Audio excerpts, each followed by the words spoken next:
नमस्कार छात्रों, मैं राघवेंद्र शर्मा अपने YouTube channel reasoning by Raghavendra Sharma पर आप सभी लोगों का हार्दिक स्वागत करता हूं। जैसा कि मैंने आपको बताया था कि मैं ऑनलाइन टेस्ट सीरीज ले रहा था काफ़ी दिनों से, तो कुछ बच्चों की समस्या थी कि सर ऑनलाइन टेस्ट सीरीज का कुछ सॉल्यूशन, कुछ क्वेश्चन डिफ़िकल्ट हैं, थोड़ा समझ में कम आते हैं, सॉल्व नहीं कर पाते हैं, तो उनका नमस्कार छात्रों, मैं राघवेंद्र शर्मा अपने YouTube channel reasoning by Raghavendra Sharma पर आप सभी लोगों का हार्दिक स्वागत करता हूं। जैसा कि मैंने आपको बताया था कि मैं ऑनलाइन टेस्ट सीरीज ले रहा था काफ़ी दिनों से, तो कुछ बच्चों की समस्या थी कि सर ऑनलाइन टेस्ट सीरीज का कुछ सॉल्यूशन, कुछ क्वेश्चन डिफ़िकल्ट हैं, थोड़ा समझ में कम आते हैं, सॉल्व नहीं कर पाते हैं, तो उनका नमस्कार छात्रों, मैं राघवेंद्र शर्मा अपने YouTube channel reasoning by Raghavendra Sharma पर आप सभी लोगों का हार्दिक स्वागत करता हूं। जैसा कि आप लोगों को पता है कि मैं कुछ दिनों से ऑनलाइन टेस्ट एप्लीकेशन के माध्यम से क्लास में ले रहा था, तो उसमें कुछ लोगों की, कुछ छात्रों की समस्याएं थी कि सर इसमें कुछ क्वेश्चन ऐसे हैं जो हमसे बन नहीं पाते हैं, उनका सॉल्यूशन आप हमें बता दीजिए। तो मैंने आपसे कहा था कि मैं उसका सॉल्यूशन आपको YouTube के माध्यम से अवगत कराऊंगा।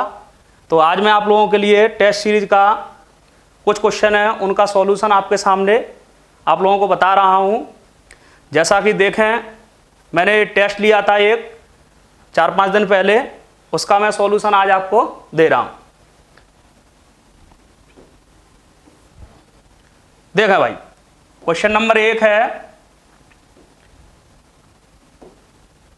क्वेश्चन नंबर 1 में कह रहा है कि अंग्रेजी वर्णमाला के पूर्वार्ध व उत्तरार्ध दोनों को ही विपरीत क्रम में लिख दिया जाए। तो मैंने आपको बताया था कि कभी भी अंग्रेजी वर्णमाला से संबंधित कोई प्रश्न आता है तो आपको यह पता होना चाहिए कि अंग्रेजी वर्णमाला जो है वो आपकी ए से लेकर जेड तक कुल 26 अक्षरों की होती है। उन 26 अक्षरों को 2 भागों में बांटा जाता है। पहला भाग होता है ए से लेके एम तक और दूसरा भाग होता है एन से लेके जेड तक। तो मैंने आपको कहा था कि बार बार प्रश्न में कभी भी आपसे ये नहीं कहेगा कि ए से लेके एम तक के अक्षर लेने पर या एन से लेके जेड तक के अक्षर लेने पर, ऐसा नहीं वो आपसे बोलेगा, कोई ना कोई एक शब्द देगा। तो उस शब्द के माध्यम से हमें पता करना है कि कौन से अक्षरों की चर्चा हो रही है।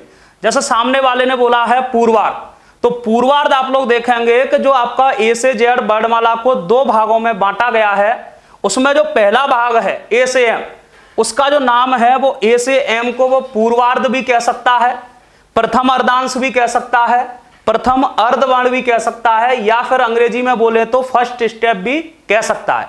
उसी माध्यम से जो एन से जेड है उसको उत्तरार्ध भी कह सकता है, द्वितीय अर्धांश भी कह सकता है, सेकंड स्टेप भी कह सकता है, या फिर आपका क्या बोलते हैं उत्तरार्ध भी कह सकता है। ठीक है भाई। तो जैसे उसने कहा है कि इन दोनों को विपरीत क्रम में, विपरीत क्रम क्या होता है कि ए से एम सीधा क्रम है, तो विपरीत क्रम क्या हो जाएगा, विपरीत क्रम हो जाएगा एम से ए। तो एम से ए जैसे यहां पर मैं लिखता हूं तो M L K J I H G F E D C B A, और उसी माध्यम से एन से जेड जो सीधा क्रम है वो आपका हो जाएगा Z Y X W V U T S R Q P O N, ये आपका हो गया प्रथम अर्धांश यानी पूर्वार्ध भी विपरीत क्रम में और आपका उत्तरार्ध भी विपरीत क्रम में।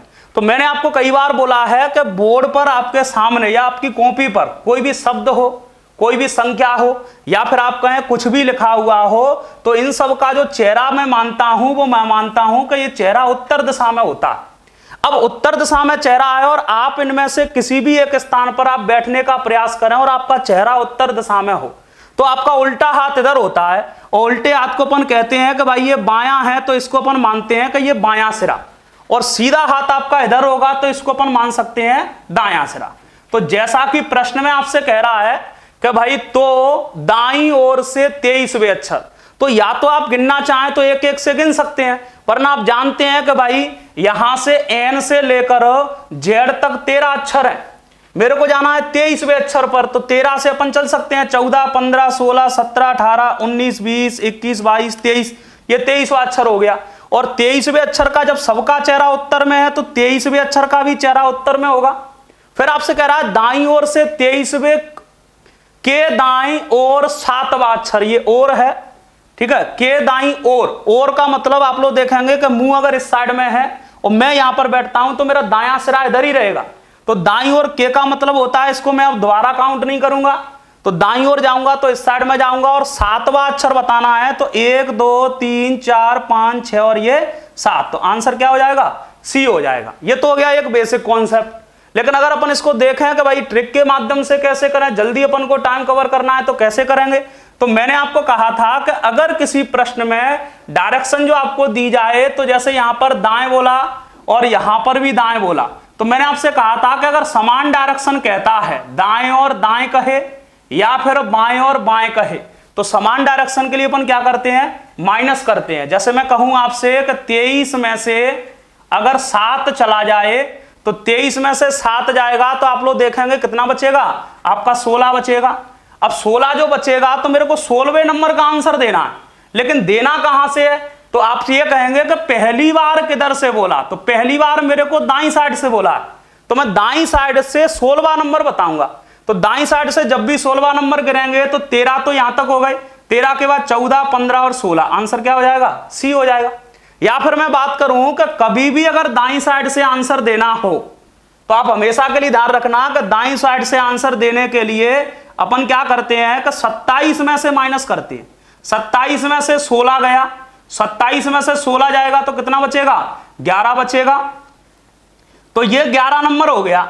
अब 11 नंबर हुआ है तो 11 पर वैसे तो के होता है, लेकिन के कब होता है, जब वर्णमाला सीधी लिखी हो, लेकिन यहां पर वर्णमाला का पहला अर्धांश उल्टा है, और जब भी पहला अर्धांश उल्टा हो तो अपन उसे 14 में से माइनस कर सकते हैं, तो 14 में से 11 जाएगा, कितना बचेगा, 3 बचेगा, और 3 पर क्या होता है, सी होता है। तो अपन इस माध्यम से अपना जो आंसर है 2-3 तरीके से अपन निकालने का प्रयास करेंगे, तो अपना जो आंसर है वो हर बार क्या निकलेगा, सी निकलेगा। बात आई समझ में, क्लियर है? तो आप लोग देखेंगे तो अपन इस माध्यम से प्रत्येक क्वेश्चन, जो भी क्वेश्चन आप लोगों को टेस्ट सीरीज में लगे कि सर ये क्वेश्चन थोड़ा टफ है, इसका हमें सॉल्यूशन चाहिए, तो आप मुझे बता सकते हैं, तो मैं उनका एक आपको ऑनलाइन के माध्यम से सॉल्यूशन आपके पास भेज दिया करूंगा, ठीक है। अगला क्वेश्चन, अगला क्वेश्चन देखें, तो अगला क्वेश्चन जो है वो ये है कि भाई नीचे दी गई श्रेणी में, श्रेणी का मतलब होता है एक श्रृंखला टाइप की, सीरीज टाइप की कोई चीज दी होगी, तो ये नीचे दी गई आपकी एक श्रेणी है। बोले नीचे दी गई श्रेणी में ऐसे कितने 8 हैं। लड़का ऐसे प्रश्नों में क्या करता है कि वो पहले पूरा प्रश्न पढ़ता है, उसके बाद एक संख्या बनाने का प्रयास करता है, और उस संख्या को बार बार देखता है, तो वो प्रश्न उससे कई बार गलत हो जाता है।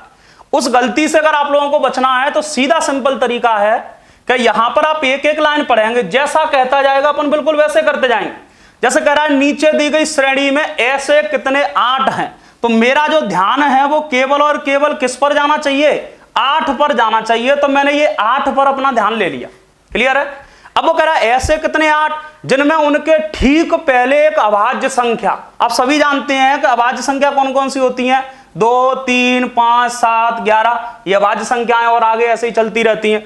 तो मुझे क्या करना है, 8 से पहले अभाज्य संख्या, तो देखो 5 अभाज्य संख्या है, यहां पर भी 5 अभाज्य संख्या है, यहां पर 9 अभाज्य संख्या नहीं है, यहां पर 5 अभाज्य संख्या है, यहां पर भी 5, यहां पर भी 5, ये अभाज्य संख्या है। उसके बाद आप लोग देखेंगे ये 9 अभाज्य संख्या नहीं है, और ये 2 क्या है, अभाज्य संख्या है। कई लोग 2 को अभाज्य संख्या ना मानते हैं क्योंकि उन्हें ध्यान नहीं रहता है, तो वो वहां पर गलती कर सकते हैं, ठीक है। उसके बाद कह रहा है कि पहले अभाज्य संख्या हो परंतु ठीक बाद में कोई सम संख्या नहीं होना चाहिए। कैसी नहीं होना चाहिए, सम नहीं होना चाहिए, बाकी विषम आ सकती है, कोई भी आ सकती है, ठीक है, लेकिन सम नहीं होना चाहिए। तो आप लोग देखेंगे यहां पर सम संख्या नहीं है, तो एक अपना जोड़ा ये बन गया। यहां पर सम संख्या है तो ये जोड़ा नहीं बनेगा। यहां पर ये तो अपना क्या बोलते हैं, कैंसिल हो ही गया था क्योंकि ये अभाज्य संख्या नहीं है। यहां पर देखता हूं तो यहां पर सम संख्या आ रही है, तो ये भी गलत हो गया। यहां पर आप लोग देखेंगे तो ये सम संख्या नहीं है, तो एक जोड़ा आपका ये बन जाएगा। 7 भी सम संख्या नहीं है, तो एक जोड़ा ये बन जाएगा। उसके बाद आप देखेंगे तो ये तो आपका कैंसिल हो ही गया, और इसको देखेंगे तो ये भी सम संख्या नहीं है, तो एक जोड़ा आपका ये बन जाएगा। तो टोटल जो जोड़े बने कितने बने, 1 2 3 और 4, तो आंसर अपन क्या लगा देंगे, 4 लगा देंगे। क्लियर है, बात आई समझ में। चलो नेक्स्ट क्वेश्चन देखें। नेक्स्ट क्वेश्चन है आपका शब्दकोश से संबंधित। क्लियर है? तो शब्दकोश में मैंने आपको बताया था कि आपके सामने चाहे तो 3 शब्द आ जाएं, चाहे 4 शब्द आ जाएं या 5 शब्द आ जाएं, कितने भी शब्द हों, और जब भी आपको शब्दकोश यानी डिक्शनरी के क्रम में लगाने की बोलता है तो आप लोग ये देखेंगे जो डिक्शनरी का क्रम है वो ए से जेड तक चलता है। यानी पहले ए वाले शब्द मिलेंगे, फिर बी वाले मिलेंगे, फिर सी वाले, फिर डी वाले, ऐसे ही आपके ये शब्द चलते जाएंगे। तो मैंने देखा कि यहां पर जो मेरे पास शब्द हैं वो कितने शब्द हैं? 5 शब्द हैं। और पांचों को अगर मैं देखता हूं, जैसे पहले नंबर का जो शब्द है वो है आपका MATTER, दूसरे नंबर का जो शब्द है वो दूसरे नंबर का शब्द है MOTIVE, तीसरे नंबर का जो शब्द है MOCKERY, चौथे नंबर का जो शब्द है वो है आपका MANAGE, पांचवें नंबर का जो शब्द है वो आपका MOVIES। क्लियर है? तो मैं यहां पर देखता हूं कि ये पांचों के पांचों शब्द एम से प्रारंभ हो रहे हैं।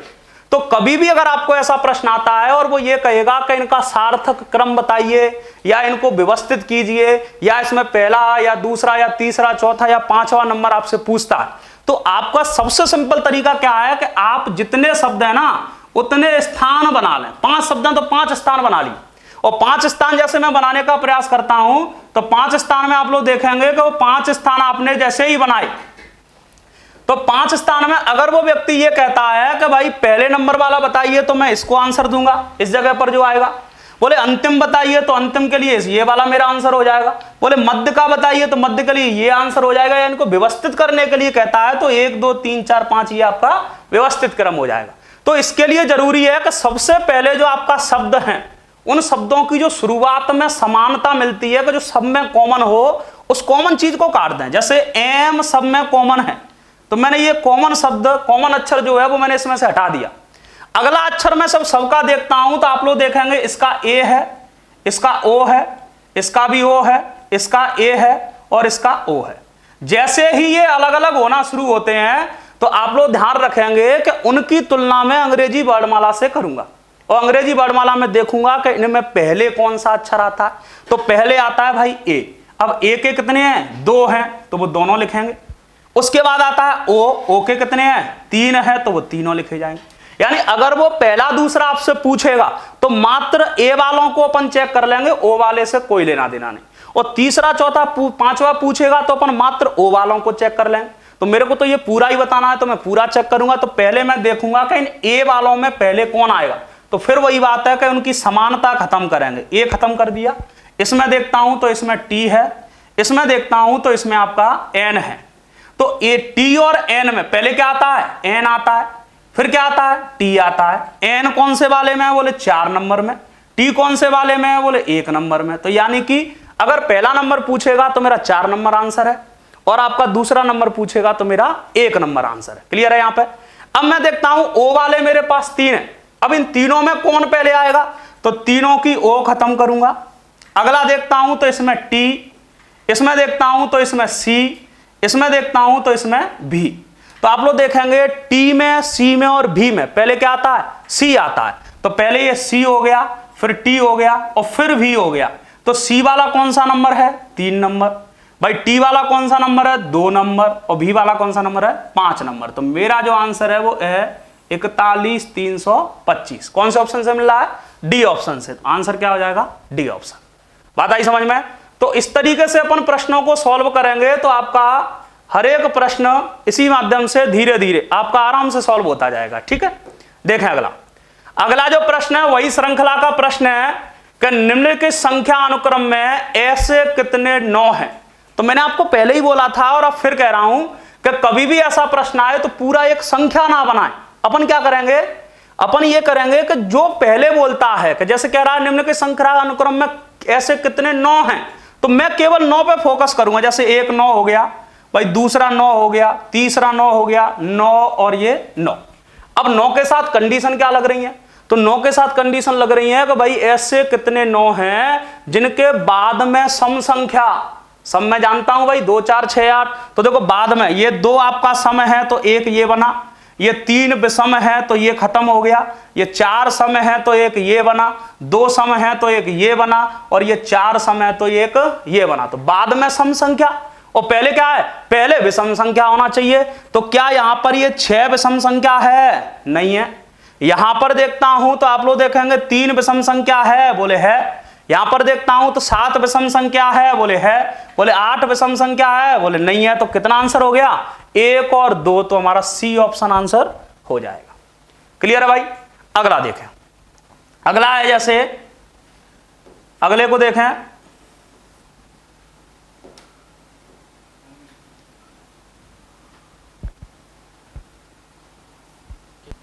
अगला प्रश्न देखें। अगला प्रश्न है आपका,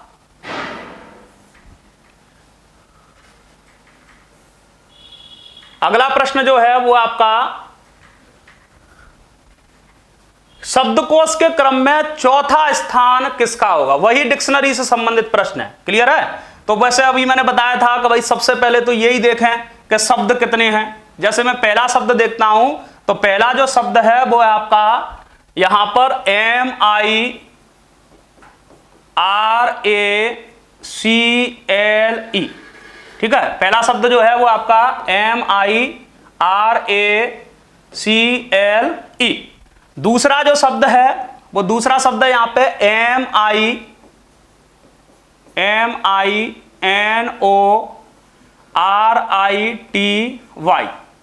तीसरा जो शब्द है वो है आपका MISTAKE।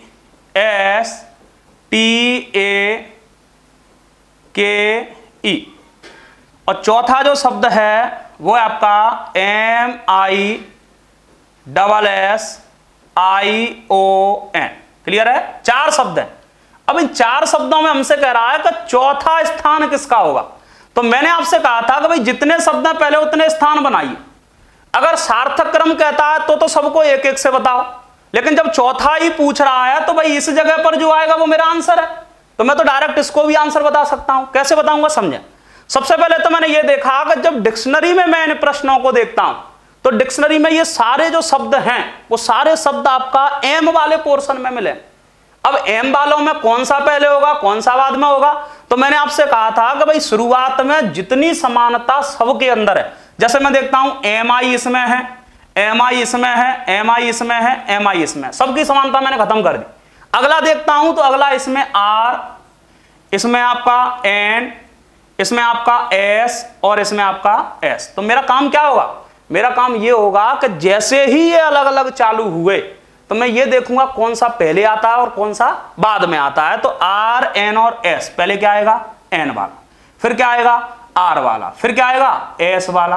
तो मुझे पता है कि जब ये आंसर देना है तो आपको पता है कि ये कौन से पोर्शन में है? S वाले में। और S वाले कितने हैं? 2। तो मेरे को ना तो R से कोई मतलब, ना मेरे को N से कोई मतलब, मैंने केवल और केवल S में देख लूंगा कि पहले कौन है और बाद में कौन है। तो मैंने क्या किया? दोनों की S खत्म कर दी। अब इसमें T है और इसमें आपका S है, तो आपको पता है S पहले आता है और T बाद में आता है, और जिसमें T है वही मेरा आंसर है। तो आंसर क्या हो जाएगा कि जब इन शब्दों को शब्दकोश में देखा जाए तो सबसे अंत में या चौथे नंबर पर जो मिलेगा वो क्या मिलेगा? MISTAKE। क्लियर है? अगला प्रश्न देखें। अगला प्रश्न देखेंगे जैसे, तो अगले प्रश्न में कह रहा है, अगला प्रश्न जो है वो अगले प्रश्न में कह रहा है कि किसी सांकेतिक भाषा में DIGEST को लिखा जाता है HEJ, उसके बाद आपका UFT। क्लियर है? और आपसे पूछ रहा है कि बताइए CROWPY।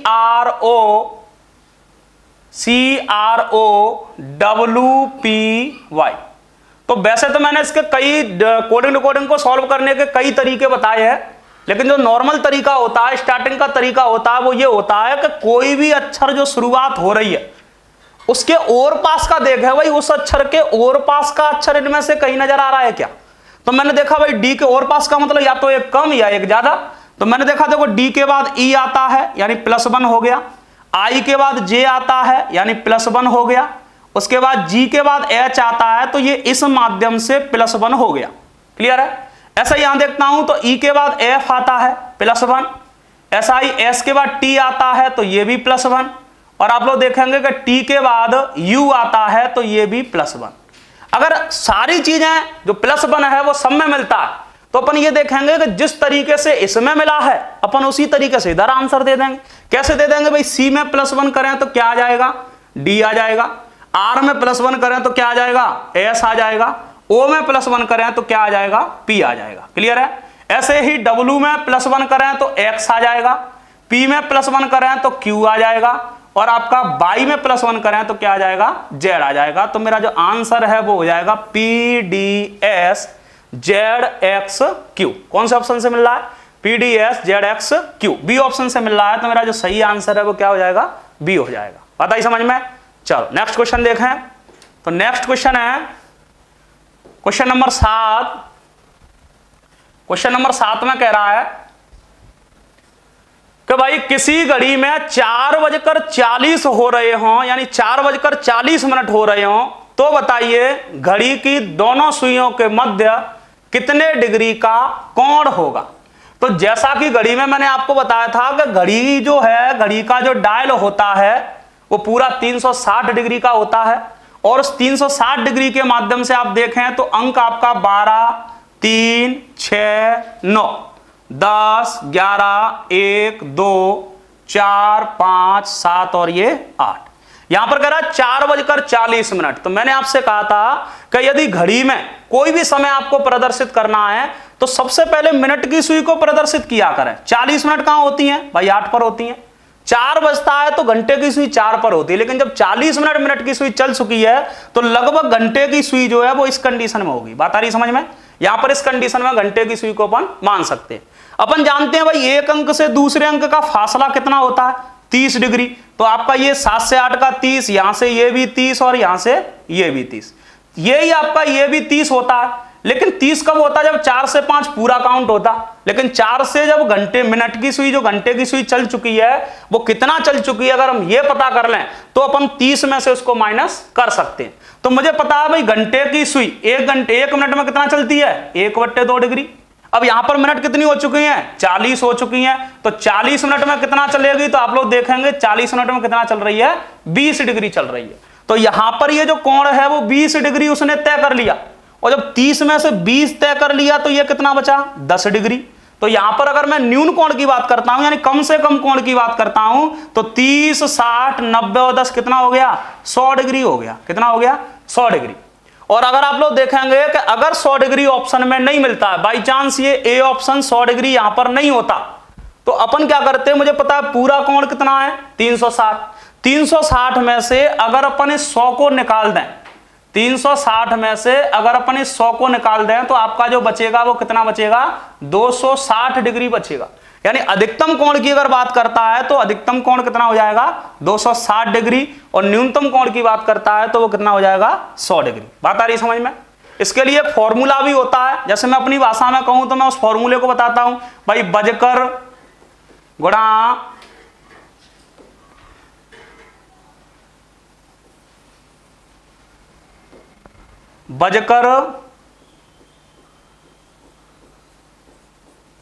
गुणा 30 माइनस 11/2 गुणा मिनट। ये मैंने अपनी भाषा में आपके लिए कन्वर्ट किया है।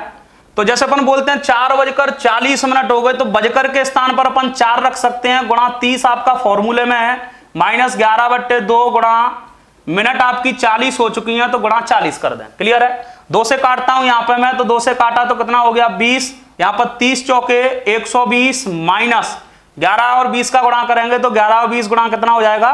220। 220 में से जब 120 जाएगा कितना बचेगा? 100 डिग्री। अगर 100 ऑप्शन में नहीं मिलता है तो वही प्रोसेस अपन यहां पर कर देंगे कि 360 में से 100 माइनस कर देंगे तो आपका आंसर कितना आ जाएगा? 260 डिग्री। बात आ रही समझ में? तो यहां पर अपन इस माध्यम से, यहां पर 260 ऑप्शन में नहीं है, 100 डिग्री ऑप्शन में है, तो मेरा जो सही आंसर है वो क्या हो जाएगा? 100 डिग्री। क्लियर है? अगला प्रश्न देखें। जैसे अगले प्रश्न की बात करें तो 9वां प्रश्न है कि एक घड़ी 1 बजे एक बार, 2 बजे 2 बार, 3 बजे 3 बार, इसी प्रकार घड़ी में जितना समय होता है वो उतनी बार बजती है। तो आप लोगों को पता होगा भाई, बजने वाली जो घड़ी है वो आपकी पेंडुलम घड़ी होती है, और पेंडुलम घड़ी 2 प्रकार की होती है। एक तो हर घंटे में 1 बार टन की आवाज निकालती है, और एक वो होती है जिसमें जितना बजता है वो उतनी बार टन टन टन यानी बजने की आवाज निकालती है। तो यहां पर वो हमसे दूसरी घड़ी की बात कर रहा है। वो क्या कह रहा है, जितना बजेगा वो उतनी बार टन टन की आवाज निकालेगी। तो मुझे पता है 1 बजे 1 बार, 1 बजे कितनी बार है, 1 बार। तो 1 बजे 1 बार, 2 बजे 2 बार, 3 बजे 3 बार, जितना समय होता है मतलब 4, 5, 6, 7, 8, 9, 10, 11 और ये 12। अधिकतम कितना बजता है, 12 बजता है। लेकिन वो बात कर रहा है वह एक दिन में। तो ध्यान रखना बच्चों, कभी भी एक दिन का जिक्र या तो घड़ी में हो या फिर एक दिन का जिक्र कैलेंडर में हो, तो एक दिन बराबर होता है 24 घंटे के। क्लियर है? तो अपन यहां पर एक दिन का मतलब 24 घंटे से लेंगे, और कुल पूछ रहा है कि कुल कितनी बार बजेगी। तो मैं पहले 12 घंटे का ऐड करता हूं, और 12 घंटे को ऐड करता हूं तो आप सभी जानते हैं कि लगातार प्राकृतिक संख्याओं का योगफल यानी n प्राकृतिक संख्याओं का योगफल आप लोगों ने पढ़ा होगा, n+1 बटे 2। तो यहां पर मैं 12 तक ले रहा हूं तो n का मान कितना हो जाएगा, 12, और 12 और 1 कितना हो जाएगा, 13। तो 12 गुणा 13 बटे 2, 2 से काट दिया, यहां पे कितना हो गया, 6। तो 13 छक्का कितना हो जाएगा, 78। यानी 12 घंटे में वो 78 बार बजेगी। और 12 घंटे के बाद बोले 13वें घंटे में, तो 13वें का मतलब 13 नहीं होगा। लड़के अक्सर यही गलते हैं, बोले 13, 14, 15, 24 घंटे के बराबर होता है, तो 24 घंटे तक ऐड निकालेंगे। तो आपको 24 घंटे, घड़ी में 24 घंटे नहीं होते हैं बजने वाली में। वो हमेशा ध्यान रखना कि 12 के बाद जो 13वां घंटा माना जाता है वो 1 माना जाता है। ऐसे ही 14 बाद 2, 15 बाद 3, ऐसे ही 16, 17, 18 कहां तक चलेगा, 24 तक। तो जब 1 से 12 तक का योग 78 है, तो अगली 1 से 12 तक का योग भी कितना होगा, 78 ही होगा। तो मैं 78 और 78 मिला के आंसर कितना दे सकता हूं, 156 बार, 156 बार। क्लियर है? तो यहां पर आप लोग देखेंगे कि मेरा इसका जो सही आंसर है वो कितना हो जाएगा, 156 बार घड़ी बजेगी। तो कौन से ऑप्शन से मिल रहा है, पहले ही ऑप्शन से मिल रहा है, तो वही मेरा सही आंसर है। क्लियर है? चलो अगला प्रश्न देखें, लास्ट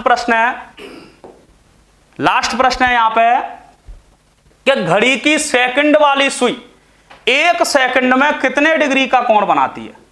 तो आप लोगों को पता है भाई, घड़ी मिनट की सुई हो, घंटे की सुई हो या सेकंड की सुई हो, घड़ी जो चक्कर लगाती है वो पूरे डायल का लगाती है। अगर यहां पर मैं सेकंड की सुई मानता हूं कि ये सेकंड की सुई है और 12 से चलती है और लौटकर 3, 6 और 9 होते हुए लौटकर 12 पर आ जाती है, तो पूरा चक्कर लगता है। और पूरा चक्कर लगता है तो घड़ी का एक चक्कर, जो आपकी सेकंड की सुई है, वो एक चक्कर लगाती है 60 सेकंड में। कितने सेकंड में, 60 सेकंड में। अब हमसे 1 सेकंड की बात कर रहा है, तो आपको पता है जब वृत्ताकार मार्ग का चक्कर लगता है तो वो 360 डिग्री बनता है। तो आपको पता है भाई 60 सेकंड में जो कोण बनाया है वो कितना बनाया है, 360 डिग्री। क्लियर है? और हमसे बात कर रहा है 1 सेकंड की, तो 1 सेकंड में जो सेकंड की सुई है वो कोण बनाती है, तो 360 बटे 60 यानी कि अपन उसे 6 छक्का 36 कितना डिग्री मान सकते हैं, 6 डिग्री कोण मान सकते हैं। क्लियर है? तो 1 सेकंड में आपका जो कोण बनेगा वो कितना बनेगा, 6 डिग्री कोण बनेगा। तो यहां पर सही आंसर जो है वो कितना है, 6 डिग्री। क्लियर है? तो जैसा कि मैंने आपको बताया था कि भाई कुछ क्वेश्चन जो आपको लगते हैं कि सर ये क्वेश्चन हमसे नहीं बन रहे हैं, तो आप मुझे इसी माध्यम से बताते रहें, तो मैं उन क्वेश्चनों का सॉल्यूशन आपको YouTube के माध्यम से समझा दिया करूंगा। ठीक है भाई, धन्यवाद।